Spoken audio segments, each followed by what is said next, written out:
Party people, I'm back in the building, checking on my people, and also start some mess. Today, I'm going to have a very unpopular conversation, and it's kind of going to piggyback off the comments that was made by Ant-Man. And right now, I know they're kicking him around a little bit, like kick the can or something, because of his remarks. But also, more importantly, your age and being that you haven't done nothing in the league, it almost makes for a low hanging fruit for this to take place. But I'm gonna try to shoot you some bail, Ant Man. You know what I mean? Because I think, and I never want to speak for another man, but I really think what you meant to say might have been in this particular direction, or this would have been a better um vantage point to take, more so than the one um, that you took. So buckle up. All right. So the comments that was made by Ant Man was something along the lines, I'm paraphrasing, that Michael Jordan was really the only one that had skills back in the day. Um, um, um, Magic Johnson went in. Um, I'm sure there's some others that had comments, but Magic Johnson took it upon himself to really go balls deep. Um,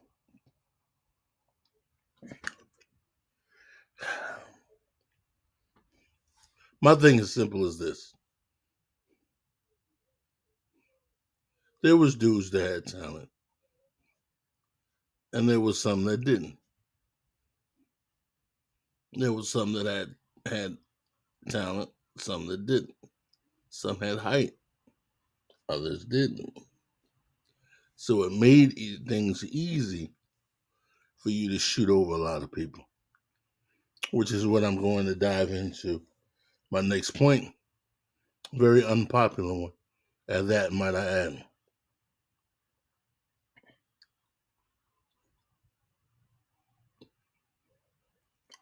Michael Jordan, Michael Jeffrey Jordan, hands down, people say is the greatest basketball player of all time, the GOAT. Personally speaking, I can't say that. I know I'm a nobody. I'm not on TV. I'm not an authority. Who am I? But when I'm done, you'll see. So with that being said, um, I think what he's done for the game and taking it around the world, hands down, he's the face of the sport. He's our Muhammad Ali. The same as what Ali did for boxing, Michael Jordan is basically has done for the sport of basketball. Don't believe me, the man hasn't played in 20 some odd years. However, his sneakers sell out on the regular every year. And he says, you don't see him playing in it at all. So that should give you somewhat of a blueprint of what his impact has and continue to be in our society. So that's not even a arguing point. That's what we know to be true. And you see the impact long after the man has hung up his jersey. For years, I've argued this point in debates and what have yous in regards to who is the greatest. I don't know that answer. I don't know that answer. I think when there's a man like Bill Russell who's walked the earth with 11 championships in 13 years, you have to consider that. When there's a guy like Wilt Chamberlain who averaged 50 points a game, right? You got to consider that. Triple doubles. and Oscar Robertson, 6 years in a row. You got to look at that. The reason I can't give it to Mike is because through all his greatness, he came in the league in 1983, 1984 to a position of shooting guard that had not been developed yet. See, now understand this conversation is going to have to be age based because based on your age and based on your basketball knowledge or what you viewed, then and only then would you be able to relate to this conversation. And I'm not insulting anyone in any way. I'm just saying if your basketball knowledge basically takes you from 1992 up to the present day, this conversation might it's going to be a little off for you. You know what I mean? Because you got to go back a little bit. And if you're unable to go back to the Alex Englishes and the Dominiques and the Bernard Kings and the Adrian Dantleys, right? To know names like that. Then and only then, the Terry Cummings, the Sidney Moncriefs, you know what I mean? The Marcus Johnsons. Be able to go back like that, then this conversation ain't going to be good for you because you're not going to be able to keep up. So, back to my original point. When Michael Jordan came into the league, the position of two guard or shooting guard had not been developed. Michael Jordan came in at 6'6", 205, something around the neighborhood, 210. That was a small forward back then. Don't believe me? Check tape. Look at most of the rosters in the league around that time and look at their measurements. And you will see most of which was in that particular body frame. So much to the point where the Sixers was actually considering taking Michael Jordan, providing if he fell, because they wanted him to be this, the successor for Dr. J. And what was Dr. J's measurements? About the same. 6'6", 215. So around the league, most of your top scorers, the most athletic scorers, was in that body frame. That was the most athletic position on the floor. Shooting guard was not. To give you a point of reference of what was that shooting guard back then, you had dudes like Jeff Malone, Jeff Hornacek. Some cases, Michael Adams, Dana Barrows, Rory Tucker, Darryl Fritz Walker. You see my point? Dudes shot the ball exceptionally well, but they were on the smaller side. So if you take a 6'6" guy and put him on the floor at a position where the next tallest guy might be 6'3". I mean, I love me some Hersey Hawkins as a Sixer fan, but Mike used to roast him. Why? Because he got you about 3 inches. Then add in the athletic ability.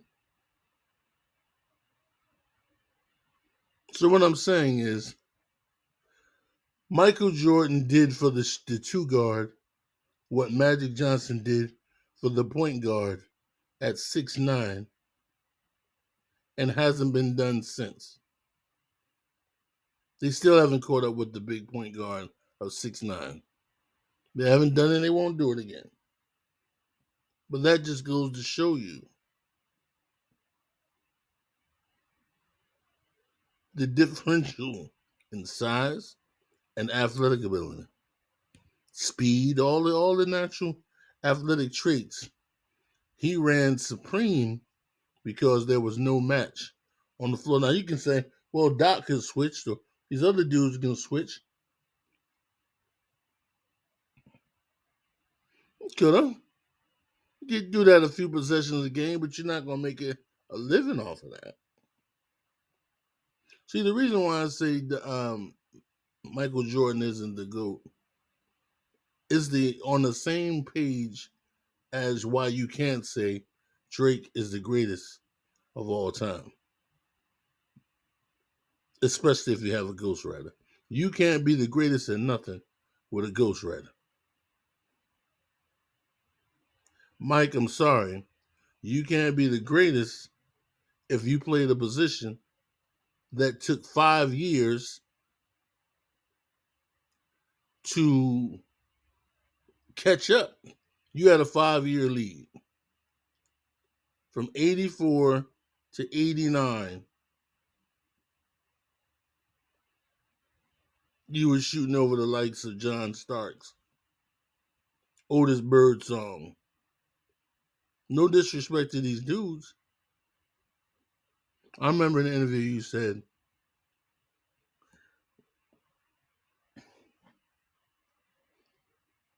Mitch Richmond was your toughest player to match up against. Toughest. And Mitch was like, in that 6'5", 220. Therefore, he can match your athletic ability. He can contest shots.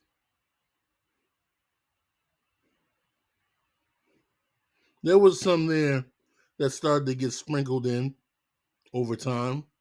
Ron Harper, right? Team started to get big now because you were running amok. It's the same as when Randy Moss came into the league. The corners used to be small. Then every team in the in the NFC Central went out and started drafting big corners. Why? To slow you down. So in '88, here come the Reggie Millers. See how all your competition comes later after the fact? If you want to call the competition. See, my argument is very simple. You cannot be the greatest of anything if you don't have a nemesis. Now I'll wait for the smart guy to make a comment about what about the Pistons? That's a team.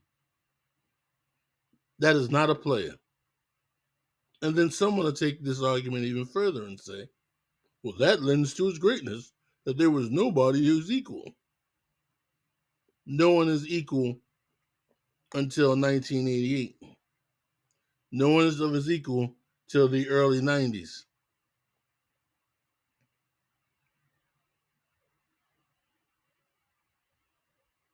Russell had Chamberlain. Bird had Magic. Good has evil. Night has day. Brady had Manning. I don't care who you are. You have to have a nemesis. AI had Kobe. Someone that kept you up at night. Someone that said, I need to go to bed the night before. Because this is going to be that game. If I ain't careful, this cat can put it on me.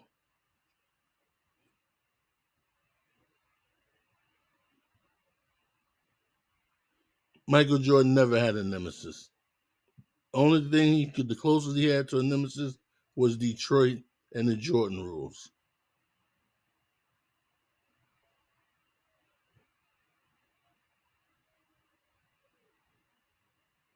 So, like I said, I understand what he done for the game. I understand what he meant to the game. I understand what he did to the game internationally and selling it and promoting it abroad.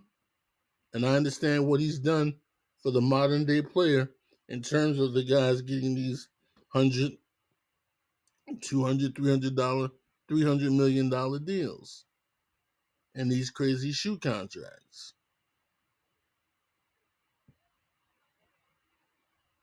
For the business, change the game. But don't sit here and act like he had an ego. Everyone great has someone that pushed them just a little bit further. Someone that brought out something in him he or she didn't even know they had inside of them. So, Ant-Man, I think you were on to something. I've been arguing this fight for the longest. You know what I mean?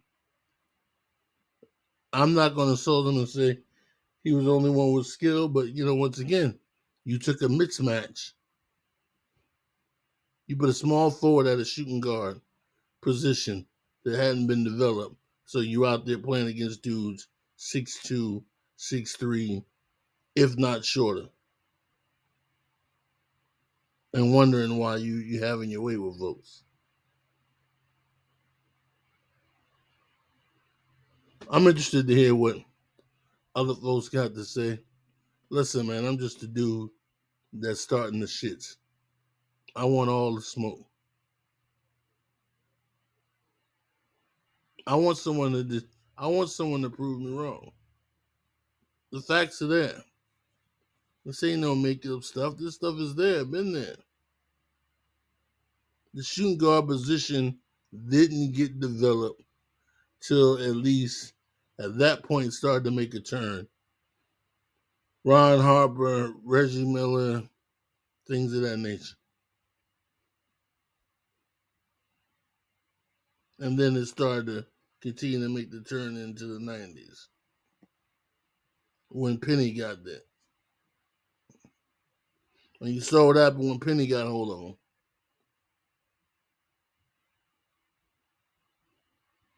So, like I said, done a lot for the game. Put a lot of money in their pockets. A lot of NBA executives made a lot of money off him. He was their cash cow. Don't get it messed up. But at the end of the day,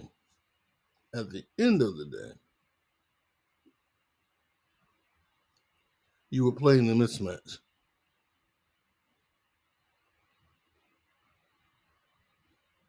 And I want to hear what you folks got to say. Like, comment, subscribe. Add your 2 cents. Don't be afraid. You know what I mean? I'm thinking something that you can dive into. And if you need to do the research, do the research. It's not a problem. The information's there. You know what I mean? The guys like Dana Barros was a beast with the Sixers. He put up, 50-point games. I'm just saying. At 5'10", what are you supposed to do with Jordan?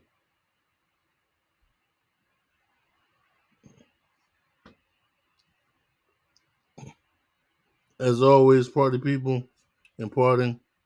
Be blessed. Be safe. Holla at your boy. And I'm out.